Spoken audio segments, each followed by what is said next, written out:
예,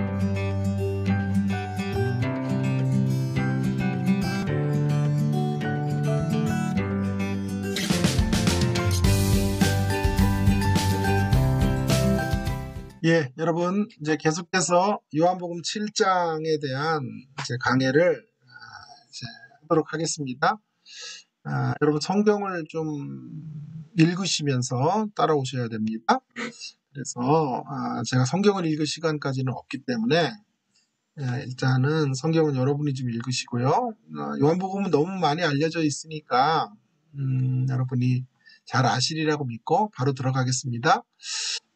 여기서 이제 7장 14절에서 24절까지 해서 제가 강조하려는 것은 은밀하게 예수님께서 공개하지 않으시고 은밀하게 예루살렘에 올라가신 예수님께서 성전에서 가르치시는 거예요.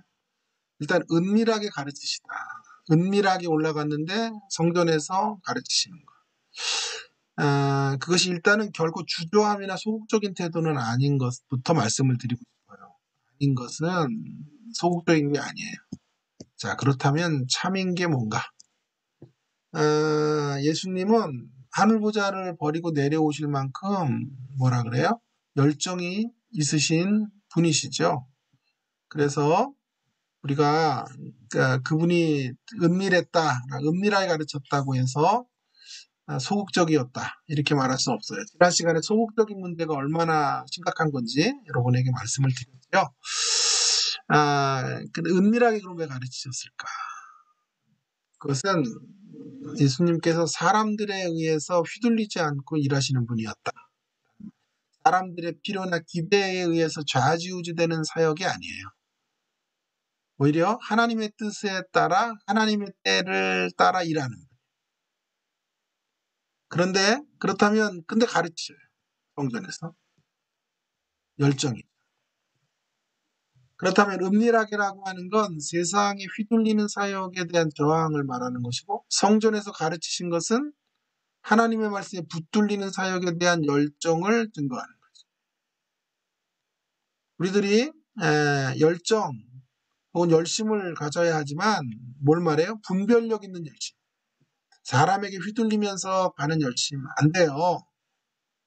사람을 사랑하는 건 맞지만 어떤 인생에 의해서 이렇게 좌지우지되는 이런 목양을 해서는 안 되겠습니다. 형제들의 요구대로 그 필요를 채우는 열심, 거짓된 열심이라. 하나님의 뜻을 제대로 적절한 때에 전하는 것, 참된 열심. 성전에 올라가시는 것, 거기서 가르치시는 것. 그럼 은밀하게 성전에 올라가서 가르치시는 것. 열심만큼 중요한 건 분별력 있는 열심. 그 열심을 우리가 가져야 하겠습니다. 이러한 예수님의 가르침 앞에 사람들이 놀라요. 학식이 없는 자가 어떻게 그에 대해서 예수님 말씀하세요. 예수님 말씀하세요. 그 지식의 출처를 밝히세요. 그것은 정보가 아니에요. 하나님께로부터 전수받은 교훈. 정확히 말하면 지식이 아니라 진리를 전해요. 여러분은 지식을 전하지 말기 바랍니다. 진리를 전하기 바랍니다. 그러나 예수님의 교훈에 놀라움을 주는 이유는 하나님께로부터 진리를 받아서 전하는 신적 기원을 가졌기 때문만이 아니라 더 나아가서 예수님의 진리 그 자체에 있어요. 신적 교제를 통한 신적 기원의 말씀. 진리 자체이신 그분이 하나님과 교제하며 하나님께로부터 받은 말씀. 그 말씀이 전해지기 때문에 생명의 역사가 있는 거예요. 스스로 말하지 아니하시고 하나님에 대한 영광을 드러내는 겸손을 동반하시기 때문에 또한 힘이 있어요. 이런 메시지 우리가 꼭 전하는 설교자들이 되기를 간절히 바랍니다. 자, 요한복음 7장 25절부터 36절에 제가 강조하려는 건 믿는 구석이라고요. 믿는 구석. 성구로 그들이 예수님을 잡고자 하나 손을 대는 자가 없으니 이는 그의 때가 아직 이르지 아니함. 이러라. 7장 30절인데요. 제가 이런 얘기를 가상으로 만들었어요. 어느 사람이 회사 신입사원인데요. 이리 치이고 저리 치이고 막 사람들에게 여러 가지 공격을 당해요. 그런데 아랑곳하지 않아요.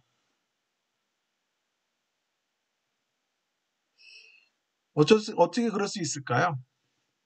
알고 봤더니 그의 아버지가 회사의 사장님인 거예요. 이것이 바로 믿는 구석이 있는 사람의 당당함이겠죠. 제가 만든 좀 재미없는 이야기예요. 우리가 신자로 사는 것의 유익 중에 하나가 뭐냐면 여러 가지를 말할 수 있겠지만 그 중에 하나가 바로 믿는 구석이 있는 사람으로 당당하게 살아가게 된 거예요. 믿는 구석. 자, 그러면 신자가 믿는 구석이 뭘까요? 예수님의 당당함을 보면서 유추할 수 있어요.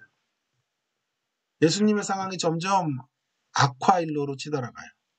25절에 있는 것처럼 사람들이 예수님을 죽이려 그래요. 예수님을 미워하는 세상의 모습이 극을 향해 치달아가고 있어요. 죽음의 공포에 이제 그 죽음의 공포가 짙게 드리워진 현실을 만나게 된 거예요. 위축될 만도 해요. 두려워하실 만도 해요. 그런데 예수님은 당당하세요. 위풍당당이라는 말이 예수님을 두고 나온 말과 같아요. 여러분, 예수님께서 당당하셨음을 두 번 말하는데 한 번은 나레이터의 입으로, 한 번은 예수님의 입을 통해 말씀해주고 있어요. 나레이터는 그들이 예수님을 잡고자 하나 손을 대는 자가 없으니 아직 그의 때가 이르지 아니했기 때문에 예수님이 돌아가실 때가 안 됐단 말이에요. 그래서 어떤 반대자들이 죽이고자 해도 계획대로 안 된단 말이에요. 이게 당당할 수 있었던 이유였다고 나레이터는 설명해요.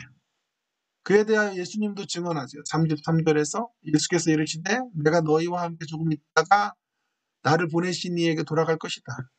예수님은 아직은 아니고 조금 더 세상에 계실 것을 알고 있으셨어요.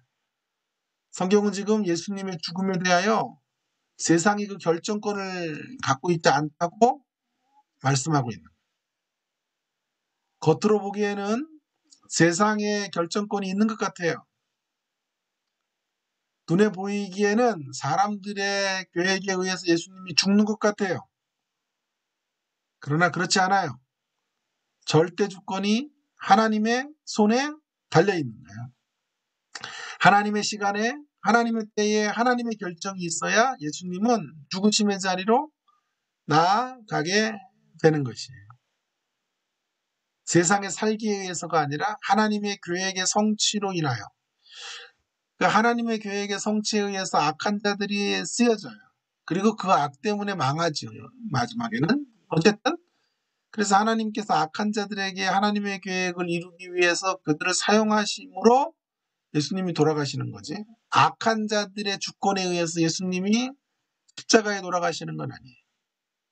이 사실을 믿는 것이 주권에 눈뜨는 신. 아까 제가 다니엘서 좀 전에 얘기를 했죠. 주권의 눈.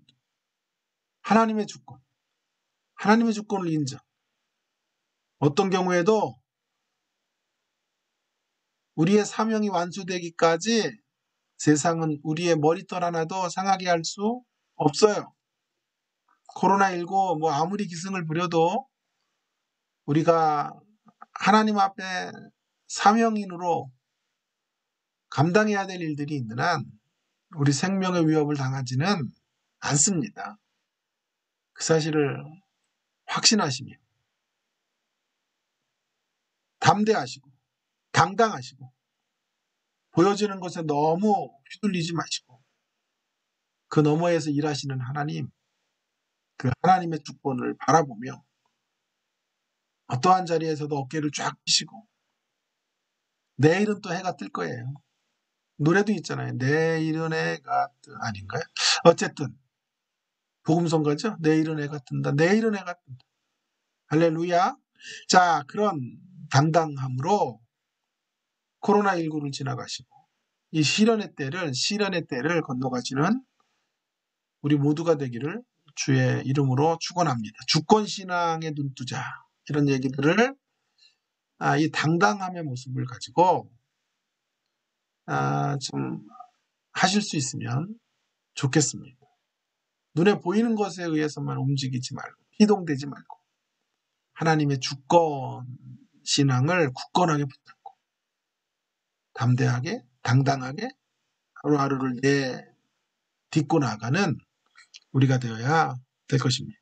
그런 묵상할 필요가 있겠죠. 자, 한 가지 더 해볼까요? 요한복음 7장 그 유명한 말이 38절이죠.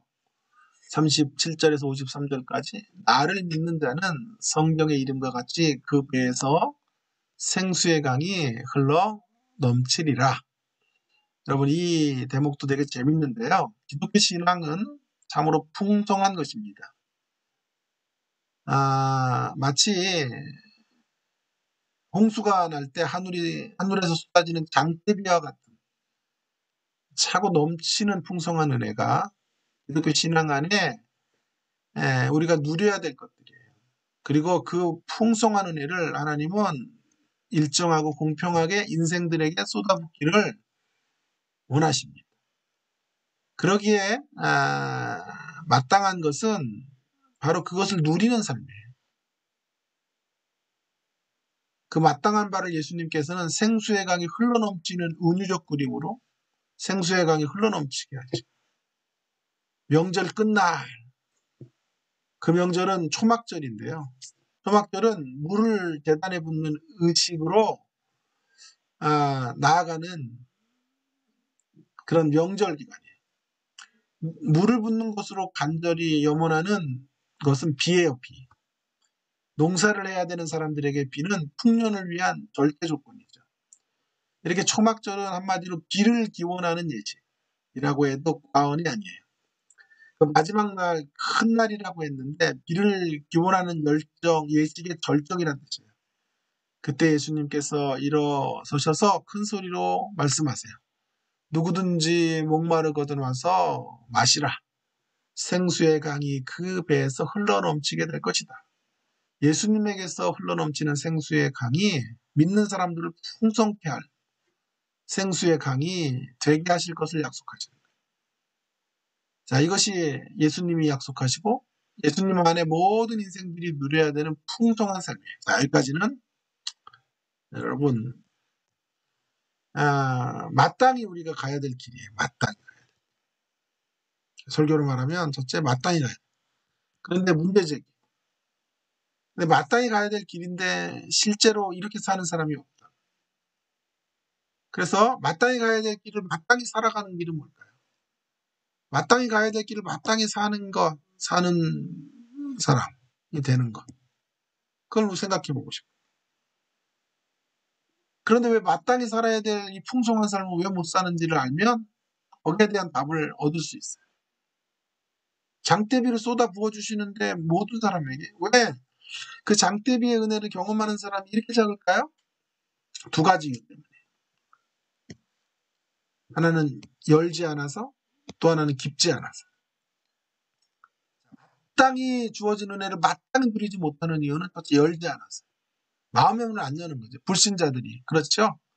아무리 장대비가 쏟아지면 뭐예요? 그릇을 닫아놓고 하나님의 은혜가 임하기를 기다리면 절대 안 임하고 열리지 않았어요. 이 불신자의 문제. 아무리 우리의 문제는요. 종교인의 문제, 연약한 신자의 문제는 뭐냐면 예수님을 믿는데 여전히 풍성하지 못해요. 용량이 작아서 그래요. 요만한 그릇에, 이만한 그릇에, 이따만큼 그릇에. 그릇의 차이에 따라 하나님의 은혜가 소낙비처럼 쏟아져도 담기는 내용의 양이 달라져요. 조그만 그릇 준비해 놓고 말이에요. 아까도 얘기했잖아요. 그릇이 조그만데 존재는 안 변하고 복된 사람은 안 돼요. 그래서 복만 받으려고 그러니 돼요? 안 되죠. 꼬이고 또 꼬이고 부딪히고 또 부딪히고 그렇게 살다 끝나는 거예요. 그렇게 살고 싶으세요? 여러분 용량을 넓히기 바랍니다. 은혜의 소낙비가 부어짐에도 불구하고 그릇만큼 경험되는 거예요. 하나님의 은혜의 소낙비를 저수지에 담는 여러분 되기 바랍니다. 마음도 좀 넓히시고요. 좀 오해도 푸시고요. 사람 묵상도 중단하시고 나를 아프게 했던 사건도 좀 그런 묵상도 이제 털어버리시고 말씀을 좀 묵상하기 바랍니다. 하나님 넓은 마음을 좀 주십시오. 인색하고 옹졸하고 그냥 뭐 10,000원, 20,000원, 50,000원에 벌벌 떨고 그런 인생들 정말 절대 되지 마시고요. 그릇과 용량을 넓히시고 그렇게 살면 하나님이 그 사람을 예의주시하셨다가 복의 복으로 함께 하시고 역사해 주실 거예요. 자, 왜 이 풍성한 기독교를 못 누리냐고요? 닫혀 있어서 그래요. 왜요? 왜 못 누려요? 열려 있는데 그릇이 작아서 그래요. 그릇을 넓히는 우리 되기 바랍니다. 기독교는 결코 시시하지 않아요. 닫혀 있거나 작아서 풍성한 새 시대 속에서도 목마름을 경험하고 사는 거예요. 이제 용량이 넓혀져서 하나님의 은혜가 저 대양처럼 풍성한 그릇 가운데 담겨서 그 안에서 헤엄치고 그 안에 잠겨서 뛰놀고 풍성한 기독교, 풍요로운 기독교를 맛보고 누리고 간증하고 후손들에게 넘겨준 저와 여러분 모두가 되기를 주님의 이름으로 축원합니다. 축원합니다. 할렐루야. 우리의 기도예요. 생수의 강이 날마다 차고 넘치는 성령 충만한 저와 여러분 되기를